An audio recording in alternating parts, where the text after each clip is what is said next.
सरपंच संतोष देशमुख यांचं कुटुंबीय आता बीडच्या दिशेने रवाना झालेले आहे। बीडमध्ये होणाऱ्या सर्वपक्षीय मोर्चात ते सहभागी होणार आहेत।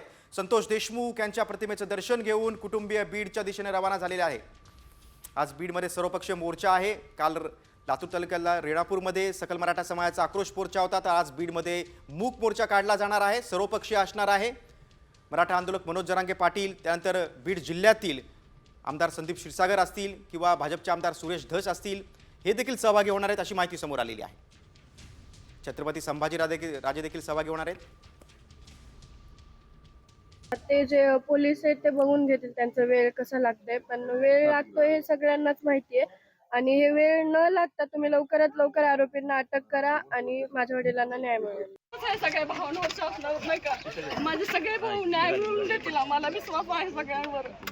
माझा एक भाऊ गेला, मला लाखो भाऊ नाही गमवायचे, माझे लाखो भाऊ, तर मला माझा विश्वास खूप विश्वास आहे न्याय मिळेल। मला लवकरात लवकर न्याय द्यावा।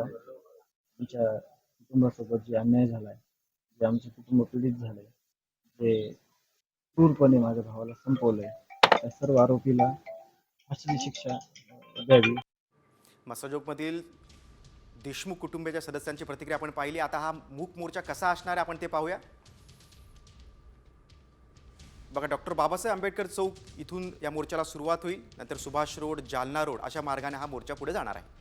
पुढे शिवाई चौकात जाईल आणि त्यानंतर जिल्हाधिकारी कार्यालयात हा मोर्चा धडकेल। कोण कोण उपस्थित असणार आहेत बघा, नेते मंडळी, भाजपचे आमदार सुरेश धस, त्यानंतर अजित पवारांचे राष्ट्रवादी काँग्रेसचे प्रकाश सोळंके आणि शरद पवारांचे राष्ट्रवादी काँग्रेसचे संदीप क्षीरसागर, मराठा आंदोलक मनोज जरांगे पाटील, स्वराज्य पक्षाचे अध्यक्ष संभाजीराजे छत्रपती आणि आमदार जितेंद्र आव्हाड।